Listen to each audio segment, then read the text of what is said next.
পূর্বাঞ্চল প্রতিদিনে এই মুহূর্তে কয়েকটি সংবাদ নিয়ে আপনাদের সাথে রয়েছি আমি স্বপ্ন। বিস্তারিত সংবাদের আগে প্রথমে দেখে নেব হেডলাইন্স। সপরিবারে শৈবতীর্থ অনুকুটি পরিদর্শনে রাজ্যপাল ইন্দ্রসেনা রেড্ডি নাল্লু। অনুকুটি সৌন্দর্য দেখে মুগ্ধ রাজ্যপাল। ধর্মনগর আইএসবিটি থেকে গাঁজা সমেত আটক সোনামুড়ার যুবক। রজত জয়ন্তী বর্ষে বরাক সহ আসামের ১৯ জন ব্যক্তিত্বকে সংবর্ধনা প্রদান করল সংগঠন খোঁজ। রবিবার একাধিক কর্মসূচি নিয়ে উত্তর ত্রিপুরা জেলা সফরে আসেন পূর্ব ত্রিপুরা আসনের সাংসদ রেবতী ত্রিপুরা। বড়দিন উপলক্ষে শিলচরের চার্চগুলিতে রবিবার থেকেই ভক্তদের ঢল। চূড়ান্ত অব্যবস্থাপনা এবং খামখেয়ালিপনার মধ্য দিয়ে তেলিয়ামুড়ায় অনুষ্ঠিত পুর প্রশাসন আয়োজিত বিকশিত ভারত সংকল্প যাত্রার অনুষ্ঠান। কৌশিক রায় ফ্রেন্ডস ক্লাবের ৫ম বৎসর পূর্তি উদযাপন উপলক্ষে দীর্ঘ শ্রীকোনায় ক্রীড়া এবং সাংস্কৃতিক অনুষ্ঠানের আসর। রাধারমণ পূর্ণিমা উপলক্ষে প্রভুপাদ শ্রী শ্রী রাধারমণ গোস্বামী জিউর ১০৯তম আবির্ভাব তিথি উৎসব বারুইগ্রামে অনুষ্ঠিত হবে। কাঁচাকান্তি মন্দিরের বার্ষিক উৎসবে হাজারের অধিক ভক্ত সমাগম। মকর সংক্রান্তি উপলক্ষে কৃষ্ণপুর সন্ন্যাসী বাড়ির বার্ষিক উৎসব এবং মেলা ১৫ জানুয়ারি থেকে। এবারে সংবাদ বিস্তারিত। পরিবার সমেত শৈবতীর্থ অনুকুটি পরিদর্শনে রাজ্যপাল ইন্দ্রসেনা রেড্ডি নাল্লু। রবিবার বিকেলে সপরিবারে কৈলাসহরে উপস্থিত হন ত্রিপুরা রাজ্যপাল ইন্দ্রসেনা রেড্ডি নাল্লু এবং অনুকুটি পরিদর্শন করেন। রাজ্যপালের সঙ্গে ছিলেন ওনার সহধর্মিণী সহ পরিবারের ৯ সদস্য। অনুকুটির সৌন্দর্য দেখে তিনি মুগ্ধ হয়েছেন। অনুকুটি পরিদর্শন শেষে তিনি বলেন, অন্যান্য রাজ্যে গিয়ে মানুষ বিভিন্ন পর্যটন কেন্দ্র পরিদর্শন করেন, কিন্তু ত্রিপুরায় মানুষ আসেন অনুকুটি পরিদর্শন করার জন্য। বর্তমানে অনুকুটিকে দিয়ে ত্রিপুরা রাজ্যের পরিচয়। অনুকুটি পরিদর্শন শেষে রাজ্যপাল চলে যান এশিয়ার সর্ববৃহৎ ড্রায়ার সম্পন্ন চা বাগান মনুবেলিতে। মনুবেলি বাগান পরিদর্শন শেষে রাজ্যপাল পুনরায় চলে যান কৈলাসহর সার্কিট হাউসে। আগামীকাল সকালে রাজ্যপাল কৈলাসহর থেকে ধর্মনগরে গিয়ে বিএসএফ হেডকোয়ার্টারে পানিসাগরে যাবেন। জানা গেছে ত্রিপুরা বিভিন্ন পর্যটন কেন্দ্র যেমন শৈবতীর্থ অনুকুটি, ডুম্বুর জলাশয়, নারকেল কুঞ্জ, ছবিমুড়া, নির্মহল, সিপাহীজলা অভয়ারণ্য সহ অন্যান্য পর্যটন কেন্দ্র পরিদর্শন করতে রাজ্যপাল ৪ দিনের জন্য ত্রিপুরা সফরে এসেছেন। আগামী ২৮ ডিসেম্বর রাজ্যপালের সফর শেষ হবে বলে জানা গেছে। Worldwide, wherever historical places are there, other countries they are making as a tourism spots. Though we started late, now we are also picking up, and internationally people are coming, and particularly Tripura state, it is the identity of this with this caves. So it is already developed. Further also it should be developed. Like just now I am interacting with guides, though they are taken training for this particular project and how to deal with guests. They should have further license. People will believe only licensed guides, so it should be given. I will take up with DM is here, but state level tourism department also I will take up this particular issuing of license to guides, and I am happy this is well maintained and people are coming here. গোপন খবরের ভিত্তিতে উত্তর ত্রিপুরা জেলার Dharmanagar ISBT থেকে গাঁজা সমেত সোনামুড়ার এক যুবককে আটক করল ধর্মনগর থানার পুলিশ। জানা গেছে রবিবার ধর্মনগর থানার কাছে একটি গোপন খবর আসে। ধর্মনগর আইএসবিটি সংলগ্ন এলাকায় অজ্ঞাত পরিচয়ের এক যুবক সন্দেহজনকভাবে ঘোরাঘুরি করছে। সেই খবরের উপর ভিত্তি করে স্থানীয় থানার পুলিশ আইএসবিটি এলাকায় অভিযান চালিয়ে জীবন দেবনাথ নামে ওই যুবককে আটক করে তল্লাশি চালালে তার কাছ থেকে ৮ কেজি শুকনো গাঁজা উদ্ধার হয়। পুলিশ সূত্রে জানা গেছে ধৃত যুবকের বাড়ি সোনামুড়ার ইন্দুরিয়া এলাকায়। উদ্ধারকৃত গাঁজার কালোবাজারি মূল্য আনুমানিক প্রায় ১.৫ লক্ষ টাকা। পুলিশ একটি এনডিপিএস ধারায় মামলা দায়ের করে তদন্ত কার্য শুরু করেছে। সোমবার ধৃতকে ধর্মনগর জেলা ও দায়রা আদালতে সোপর্দ করা হবে বলে জানিয়েছেন ওসি। পাশাপাশি পুলিশ সূত্রে আরও জানা যায়, ধৃত যুবক আগরতলা থেকে রেলপথে গাঁজাগুলি নিয়ে ধর্মনগরে আসে, সেখান থেকে সড়ক পথে বহিরাজ্যে পাচারের জন্য নিয়ে যাচ্ছিল। ভোরবেলা আমাদের কাছে খবর আসে ধর্মনগর আইএসবিটি এলাকায় ২৪-২৫ বছর বয়সী একটা ছেলে সন্দেহজনকভাবে ঘোরাঘুরি করছে। সেই খবরের ভিত্তিতে আমরা এসডিপিও সাহেবের পারমিশন নেই, এসপি সাহেবেরও নলেজে দিই। দেওয়ার পর আমরা আইএসবিটি এলাকাতে যাই, গিয়ে ওই যে ছেলেটা সন্দেহজনক ঘোরাঘুরি করছিল তাকে আমরা আটক করি। ওর একটা পিট্টু ব্যাগ ছিল, ব্যাগ তল্লাশিকালে এটার মধ্যে গাঁজার একটা প্যাকেট পাওয়া গেছে। সাক্ষীদের সামনে সেটা আমরা ওজন করি, সার্চ করি, ওর দেহ তল্লাশি করি। এটার ওজনে এসেছে 8 কেজি। তো যে লোকটাকে আমরা আটক করেছি ওর নাম হচ্ছে জীবন কুমার দেবনাথ। ওর বাড়ি সোনামুড়া পিএসএ অধীন ইন্দুরিয়া। তো ওকে আমরা যে প্রসিডিং আছে সেটা কমপ্লিট করে আমরা থানায় নিয়ে আসি এবং একটা NDPS একটি আমরা ওর এগেনস্টে একটা মামলা নিয়েছি এবং পুলিশ রিমান্ড চেয়ে তাকে আমরা আজ কোর্টে প্রেরণ করেছি। সামাজিক ক্রীড়া ও সাংস্কৃতিক সংস্থা খুঁজের 25তম বর্ষপূর্তি অনুষ্ঠান রবিবার আয়োজিত হয়। স্থানীয় এক ভবনে আয়োজিত এদিনের অনুষ্ঠান সংস্থার রজত জয়ন্তী বর্ষ এবং ডক্টর লুৎফুর রহমান স্মৃতি পুরস্কারের 9ম বর্ষপূর্তি উপলক্ষে বরাক সহ আসামের মোট 19 জন ব্যক্তিত্বকে সংবর্ধনা প্রদান করে সম্মানিত করেন আয়োজকরা। এদিন আসাম বিশ্ববিদ্যালয় বাংলা বিভাগের বিভাগীয় প্রধান ডক্টর বিশ্বতোষ চৌধুরী মুখ্য অতিথি হিসাবে উপস্থিত থেকে গুণীজনদের সংবর্ধনা প্রদান করেন। সংবর্ধনা প্রাপকদের মধ্যে নওগাঁও জেলা থেকে ক্রীড়াবিদ স্বপন দাস, করিমগঞ্জ জেলা থেকে ডক্টর মুস্তফা আহমেদ, লালা থেকে ইঞ্জিনিয়ার বাবুতন সিং, ধুবড়ী থেকে ডক্টর শাহ আলম শেখ এবং রাতাবাড়ি থেকে জাহিদা চৌধুরী সহ সাংস্কৃতিক কর্মী, সমাজসেবী, খেলোয়াড়, ডাক্তার, শিক্ষক, নার্স ইত্যাদি বিভিন্ন ক্যাটাগরিতে মোট 19 জনকে সংবর্ধনা জানিয়েছেন সংস্থার কর্মকর্তারা। অনুষ্ঠানকে সুন্দর এবং সফল করে তোলায় সকলের প্রতি এদিন ধন্যবাদ এবং কৃতজ্ঞতা জ্ঞাপন করেছেন খুঁজের কর্মকর্তারা। খুঁজের পক্ষ থেকে 9ম গুণীজন সম্বর্ধনা লুৎফুর রহমান স্মৃতির উদ্দেশ্যে যেটা আমরা করে থাকি সেটা আজকে পালন করলাম বা উদযাপন করলাম। আমরা এতে 19টা ক্যাটেগরিতে বিভিন্ন ব্যক্তিবর্গকে যারা নিজ নিজ কাজে সার্থকভাবে কাজ করতে পেরেছেন তাদেরকে খুঁজে এনে সম্মানিত করেছি। এদের মধ্যে করিমগঞ্জেরও লোক আছেন, শিলচরের লোক আছেন, হাইলাকান্দিরও আছেন, শিলচরের কাছাড় বরাকবেলির বাইরের লোকও আছেন, নগাঁও থেকে এসছেন, ধুবড়ি থেকে এসছেন, তাদেরকে আমরা নিয়ে এসেছি। মানে আজকে আমরা তাদেরকে সম্মানিত করতে পেরে আমরা নিশ্চয়ই খুব খুশি হয়েছি এবং ভবিষ্যতে ওই ধরনের উপস্থাপনা করতে পারবো সেটা আশা রাখছি। আর আপনাদের সহযোগিতা আমরা সবসময় কামনা করি। ধন্যবাদ সবাইকে। রবিবার একাধিক কর্মসূচি নিয়ে উত্তর ত্রিপুরা জেলা সফরে আসেন পূর্ব ত্রিপুরা আসনের সাংসদ রেবতী মোহন ত্রিপুরা। এদিন তিনি কদমতলা পঞ্চায়েত সমিতি কনফারেন্স হলে কদমতলা ব্লক এলাকার সমস্ত এসএইচজি গ্রুপের মহিলাদের নিয়ে মত বিনিময় সভা মিলিত হন। সাথে ছিলেন কদমতলা সমষ্টি উন্নয়ন আধিকারিক প্রণয় দাস, কদমতলা পঞ্চায়েত সমিতির চেয়ারম্যান সুব্রত দেব সহ TRLM এর আধিকারিক। এদিন প্রথমেই সাংসদকে সংবর্ধনা প্রদান করেন এসএইচজি গ্রুপের মহিলা সহ কদমতলা আরডি ব্লকের কর্মরত মহিলারা।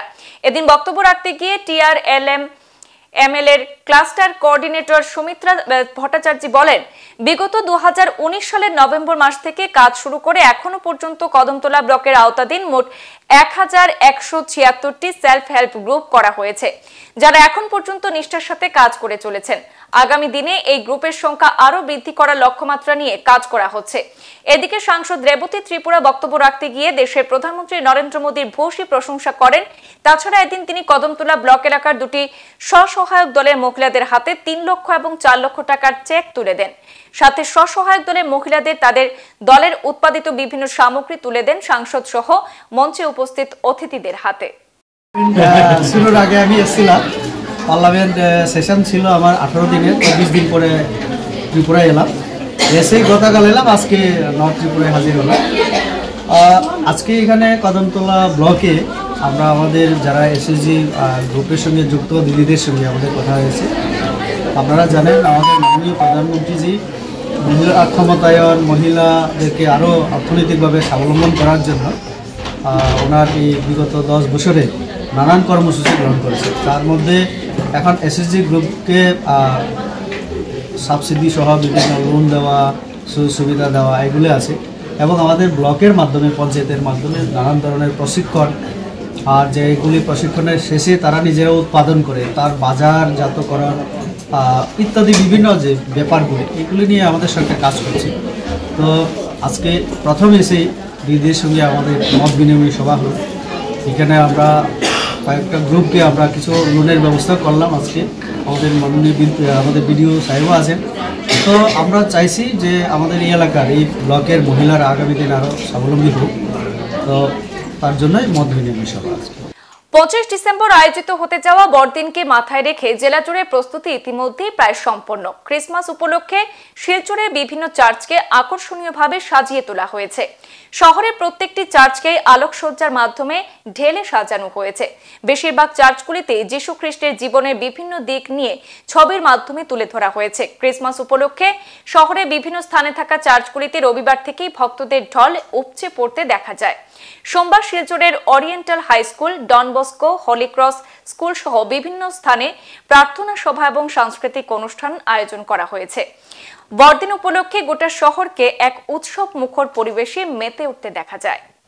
চূড়ান্ত অব্যবস্থাপনা এবং খামখেয়ালিপনার মধ্য দিয়ে খোয়াই জেলার তেলিয়ামুড়া চিত্রাঙ্গদা কলাকেন্দ্রের মাঠে অনুষ্ঠিত হল পুর প্রশাসন আয়োজিত বিকশিত ভারত সংকল্প যাত্রা শীর্ষক সরকারি কর্মসূচি। তবে দিনের শুরু থেকেই এই আয়োজন একের পর এক প্রশ্নচিহ্ন তৈরি করতে থাকে। সরকারের আহ্বানে বিভিন্ন এলাকার সাধারণ মানুষরা এই কর্মসূচিতে উপস্থিত হওয়ার জন্য গেলেও আয়োজকদের তরফ থেকে ন্যূনতম ছাউনির ব্যবস্থা পর্যন্ত করা হয়নি। সাংবাদিকদের আমন্ত্রণ জানিয়ে নিয়ে যাওয়া হলেও ন্যূনতম সৌজন্যতা দেখানোর প্রয়োজনটুকুও মনে করেননি পুর প্রশাসন। গোটা বিষয় স্বচক্ষে চাক্ষুষ করে প্রকাশ্যে ক্ষোভ প্রকাশ করতে দেখা গেছে স্থানীয় বিধায়িকা তথা রাজ্য সরকারের মুখ্য সচেতক কল্যাণী সাহা রায়কে। নিজের আলোচনায় সার্বিক এই প্রকল্পের কর্মসূচি অত্যন্ত প্রাসঙ্গিক বলে দাবি করার পাশাপাশি শ্রীমতী সাহা রায় বলেন যে এই সময়ের মধ্যে গোটা দেশে একটাই গ্যারান্টি কাজ করছে, যার নাম মোদি গ্যারান্টি।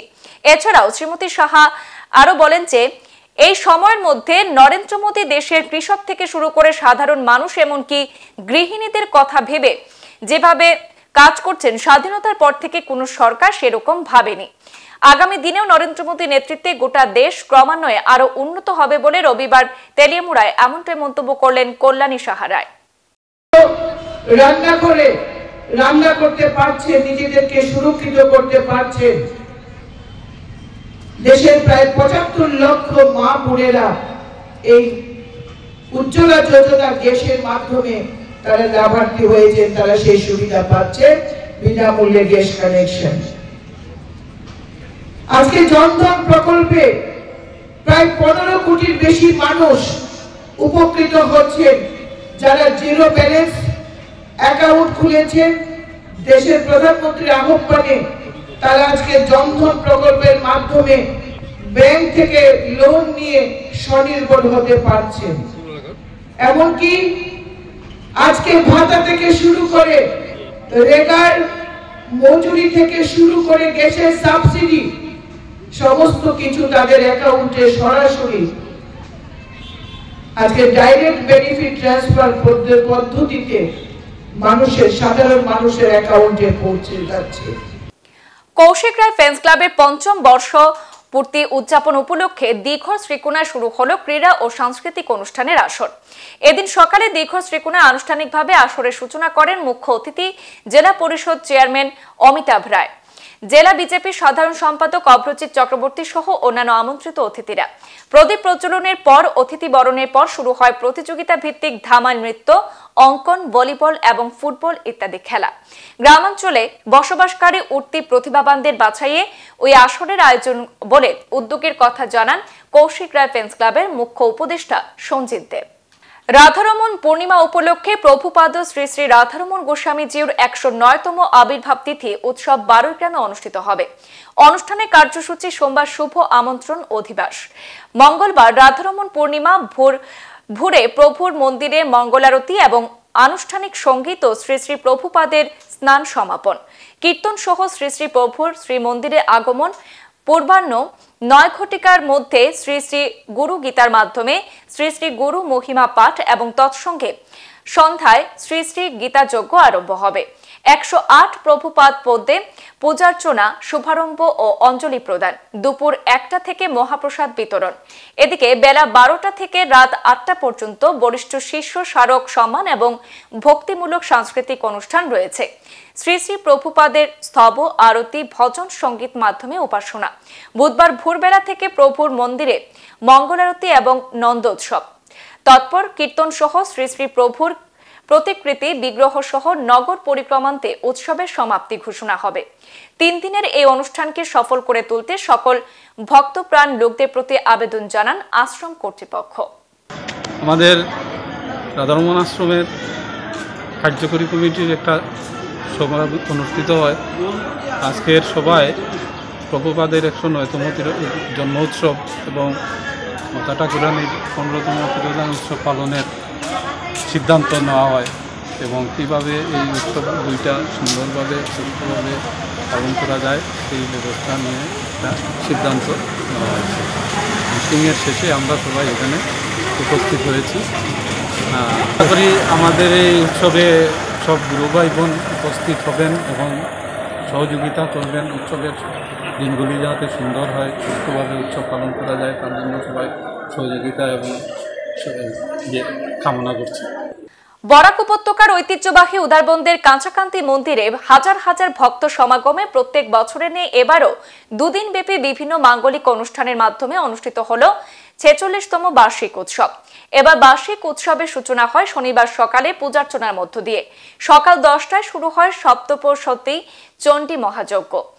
এই মহাযজ্ঞ দেখতে ভক্তদের উপচে পড়া ভিড় দেখা যায়। সন্ধ্যায় ছিল আলোকসজ্জা এবং 6টায় শুরু হয় আরতি। এতেও প্রচুর সংখ্যক ভক্ত উপস্থিত ছিলেন। রবিবার সকাল 9টায় শুরু হয় পূজা, 10টা থেকে শুরু হয় কীর্তন। বেলা 11টায় ভোগ এবং দুপুর 12টা থেকে বিকেল 4টা পর্যন্ত চলে মহাপ্রসাদ বিতরণ। সন্ধ্যায় 6টায় আরতি এবং 7টায় সাংস্কৃতিক অনুষ্ঠান রয়েছে। এদিকে উৎসব উপলক্ষে স্থানীয় প্রশাসন এবং মন্দির কর্তৃপক্ষ বিশেষ শৃঙ্খলা এবং নিরাপত্তা ব্যবস্থা হাতে নিয়েছেন। শ্রী শ্রী মা কাঁচাকান্তির মন্দিরে প্রতিষ্ঠা বার্ষিকীর 46তম দিবসের উৎসবের দ্বিতীয় দিন। প্রথম দিনে আমরা সমস্ত বরাক উপত্যকা থেকে আশাতীতভাবে ভক্ত সমাগম আমরা লক্ষ্য করেছি। প্রায় 50,000 ভক্ত সারাদিন মন্দিরে এসেছিলেন এবং 25,000-এর অধিক ভক্তরা রান্না করা খিচুড়ি প্রসাদ পেয়েছেন। আজকে আমরা 50 থেকে 60,000-এর ব্যবস্থা রেখেছি। সন্ধ্যা না হওয়া অবধি আমাদের প্রসাদ বিতরণ চলবে। যাই হোক, আমরা যেভাবে এই উৎসবকে কেন্দ্র করে ভক্তদের ভিতর থেকে সাড়া পাচ্ছি, আমরা আশা করব আজকের দিনের যে শেষ দিনের বা দ্বিতীয় দিনের যে উৎসবের অনুষ্ঠান সেটাও সুন্দর এবং শান্তিপূর্ণভাবে সমাপ্ত হবে। মেহেরপুর কাঁঠাল পয়েন্টে ঈদ-ই মিলাদুন্নবী উদযাপন কমিটির উদ্যোগে আগামী 6 জানুয়ারি শিলচর কাঁঠাল পয়েন্ট সংলগ্ন মেহেরপুর ঈদগাহ ময়দানে আয়োজন করা হচ্ছে মুর্দাগণের ইসালে সোয়াব এবং ওয়াজ মাহফিল। এ নিয়ে চলছে জোরদার প্রস্তুতি। মাহফিলকে সফল করে তুলতে আয়োজক কমিটির কর্মকর্তারা এক সাংবাদিক সম্মেলন করে জানান, 6 জানুয়ারি বিকাল 4টা থেকে মধ্যরাত্রি পর্যন্ত মাহফিল চলবে। মাহফিলে অতিথি হিসেবে উপস্থিত থাকবেন আলিয়া কালিম, আশিকে রসুল, শাহ সুফি আলহাজ হজরত মাওলানা কারি ইয়ামিন উদ্দিন বারিক নগরী, টান্টু দরবার শরীফের পীরজাদা আলহাজ আব্দুল বাসিত চৌধুরী, শিলচর মেহেরপুরের আলহাজ হজরত মাওলানা আব্দুল ওয়াহিদ, জাতুয়া পুরাকুরিয়া আলিয়া মাদ্রাসার অধীক্ষক ছাড়াও অনেকে। এদিন মাহফিলে উপস্থিত থেকে মাহফিলকে সার্থক করে তোলার জন্য আমন্ত্রণ জানিয়েছেন আয়োজক কমিটির কর্মকর্তারা। আসসালামু আলাইকুম। মুর্দাগানের ইসালে সোয়াব ও ওয়াজ মাহফিল আগামী 6 জানুয়ারি 2024 ইংরাজি রোজ শনিবার বিকাল 4 ঘটিকা হইতে রাত্রি 12 ঘটিকা পর্যন্ত শিলচর মেহেরপুর কাঁঠাল পয়েন্ট ঈদগাহ ময়দানে অনুষ্ঠিত হইবে। এই মাহফিলে আপনারা সবাই আমন্ত্রিত। মাহফিলে বিশিষ্ট উলামায়ে কেরাম, সুফিয়ানে এজাম ও বুদ্ধিজীবী উপস্থিত থাকিবেন। উক্ত মাহফিলে উপস্থিত থাকিয়া দিন ও আখিরাতের সওয়াব হাসিল করুন। ব্যবস্থাপনায় মেহেরপুর কাঁঠাল পয়েন্ট ঈদে মিলাদুন্নবী উদযাপন কমিটি। আসন্ন মকর সংক্রান্তি উপলক্ষে পূর্ব ধলার ভুবন হিল জিপির ঐতিহ্যবাহী কৃষ্ণপুর শ্রী শ্রী সন্ন্যাসীর বাড়ি বার্ষিক উৎসব এবং মেলা আগামী 15 থেকে 18 জানুয়ারি পর্যন্ত অনুষ্ঠিত হবে।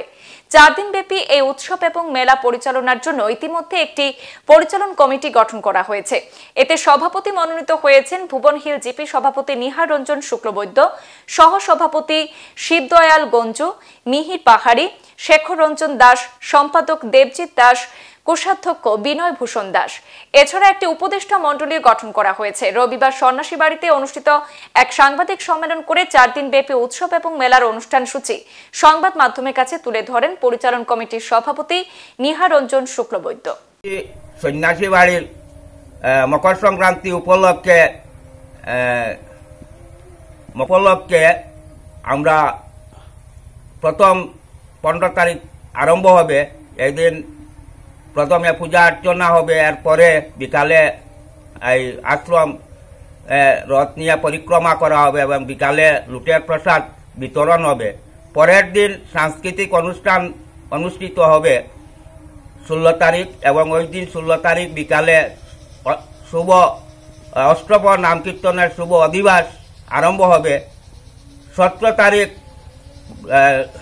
ভোরবেলা থেকে সমস্ত দিন ব্যাপিয়া নাম কীর্তন অনুষ্ঠিত হবে এবং রাত্রে লীলা কীর্তনের আয়োজন করা হয়েছে। 18 তারিখ পূর্ণ এবং যজ্ঞ সমাপ্তি হবে, মন্ত্রগণকে বিদায় দেওয়া হবে।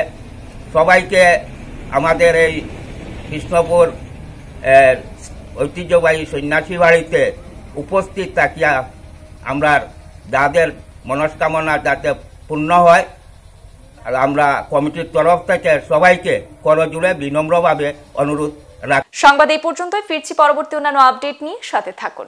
ধন্যবাদ।